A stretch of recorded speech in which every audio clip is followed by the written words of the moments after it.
Halo semua, bersama dengan saya Kian Hong, semuanya tentang gitar.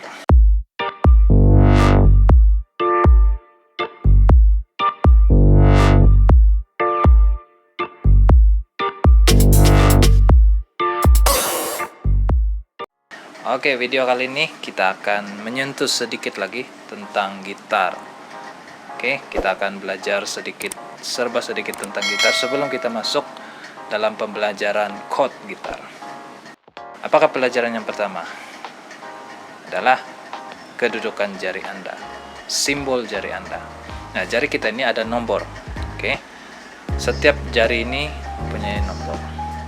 Oke, kita lihat satu persatu. Yang pertama adalah jari telunjuk. Jari telunjuk adalah nomor 1. Dan jari tengah adalah nomor 2. Dan jari manis adalah nomor 3. Dan jari kelingking adalah nomor 4. Oke, ini adalah nomor pada jari sebelah kanan. Sebenarnya jari kiri pun ada juga simbolnya, tapi kita lebih belajar tentang jari kanan saja. Oke, nomor 1, 2, 3, dan 4. Yang kedua adalah tali gitar.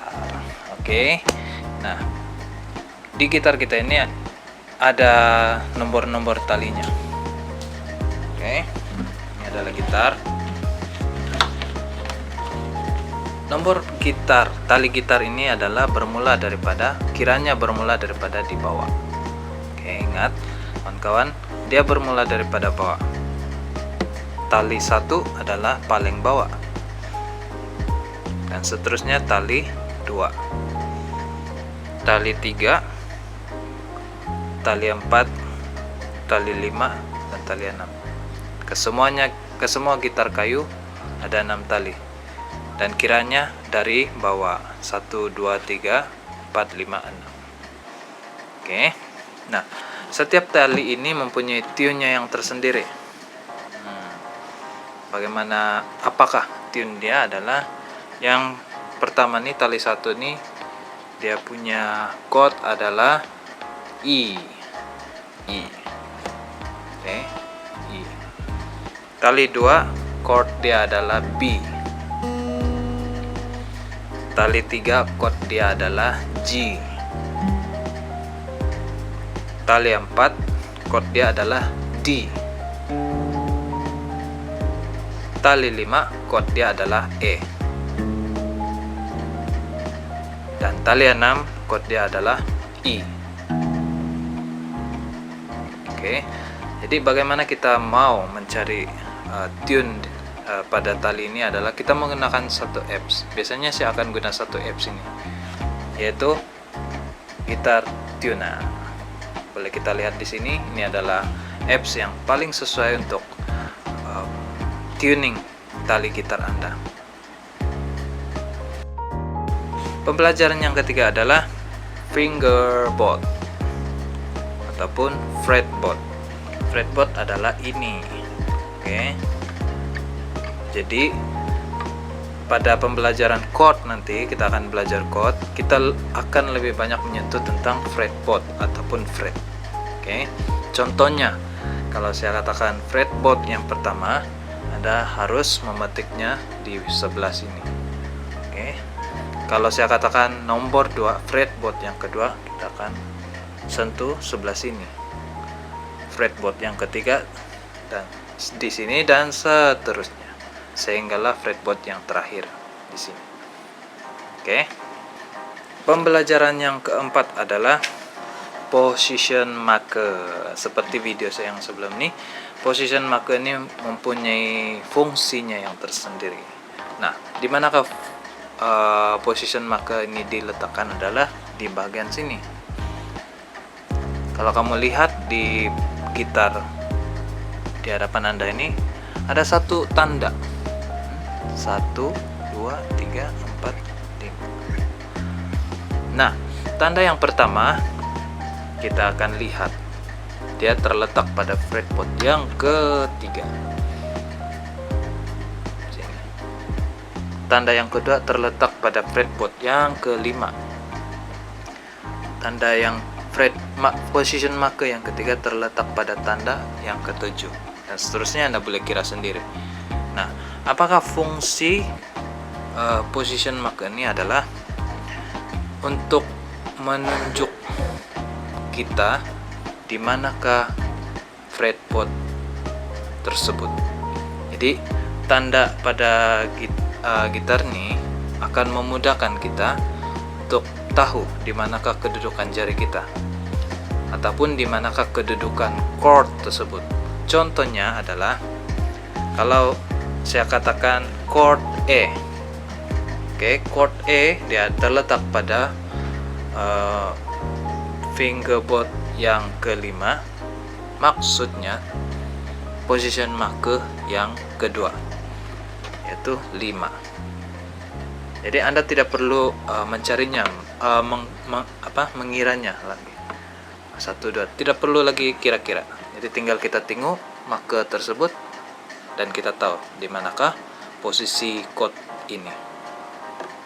Nah, tanda ini dia diletakkan di banyak tempat. Seperti yang ada di depan Anda nih, dia terletak di fingerboard. Ada juga gitar dia letak tanda tersebut di bagian neck, atas neck, di bagian sini, bagi memudahkan seorang pemain gitar itu melihatnya daripada posisi atas. Dari sisi atas dia boleh melihat di manakah position marker tersebut, dan automatically dia akan tahu di manakah chord ini diletakkan. Oke, jadi itu adalah fungsi position marker.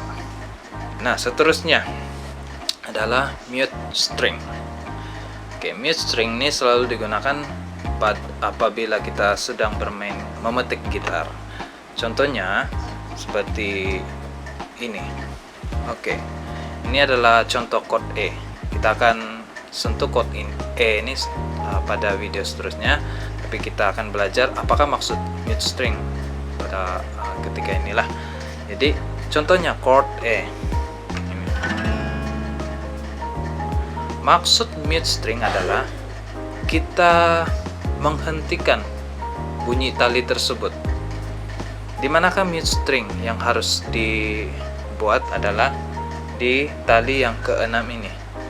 Kita harus mute string menggunakan thumb kita, thumb. Oke.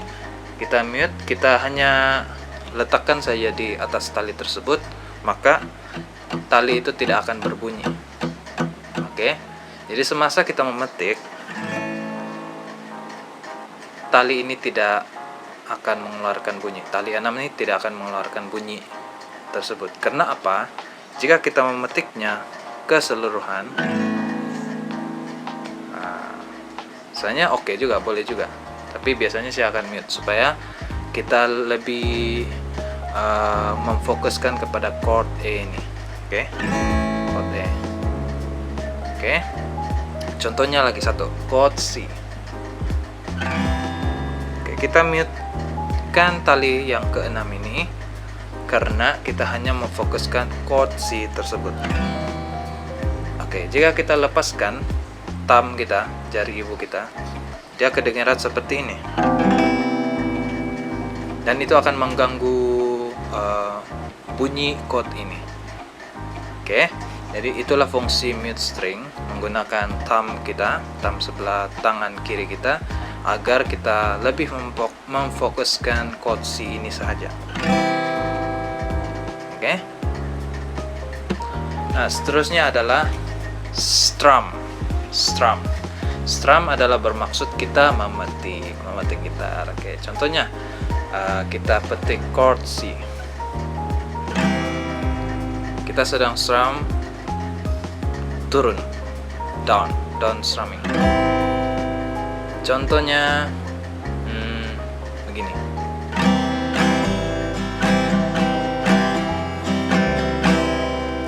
Itu adalah strum down and up.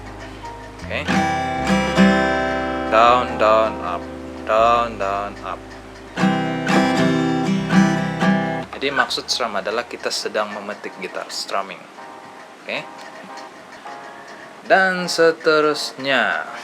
Oke. kita juga ada satu part, yaitu clamp apa nama ini. Jadi fungsi clamp ini adalah kita memudahkan seorang pemain itu memainkan satu chord. Contohnya, jika seorang pemain itu suka untuk bermain chord E, chord E. Jadi dia akan menggunakan clamp ini, dia akan clamp sini sebagai nut kepada gitar ini.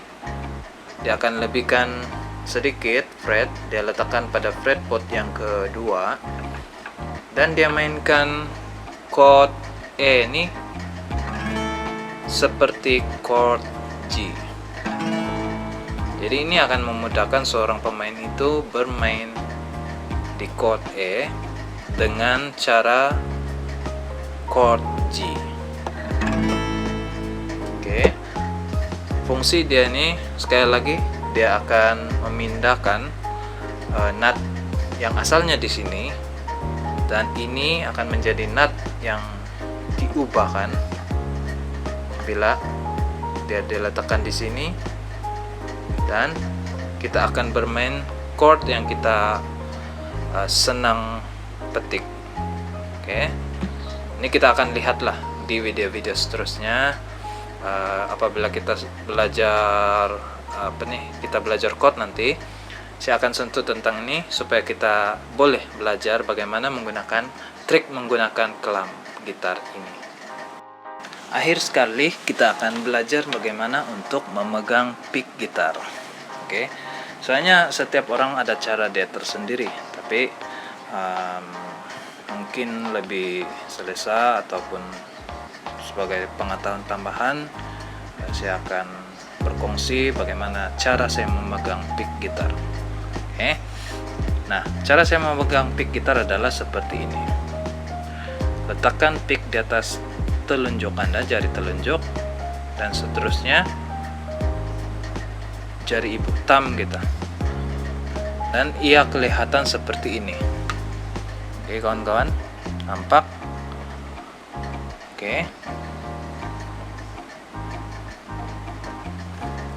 Kedudukan ini adalah universal dan paling selesa apabila kita bermain gitar. Nah, apabila kita strum atau petik gitar kita, ya kedengaran seperti ini.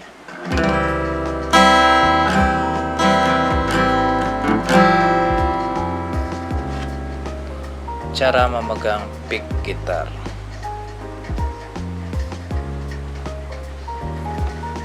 Oke kawan-kawan, itu saja serba sedikit tentang gitar. Sebelum kita lebih lanjut di pelajaran seterusnya, kita sudah tahu tentang basic-basic gitar ini. Jadi saya berharap video ini akan menambah serba sedikit pengetahuan Anda tentang gitar. Dan video seterusnya ini kita akan lebih memfokuskan kepada chord-chord gitar. Jadi jangan lepaskan peluang Anda untuk belajar bersama-sama dengan saya dalam channel Kian Hong All About Guitar. Terima kasih karena support. Teruskan menonton video yang seterusnya. Terima kasih.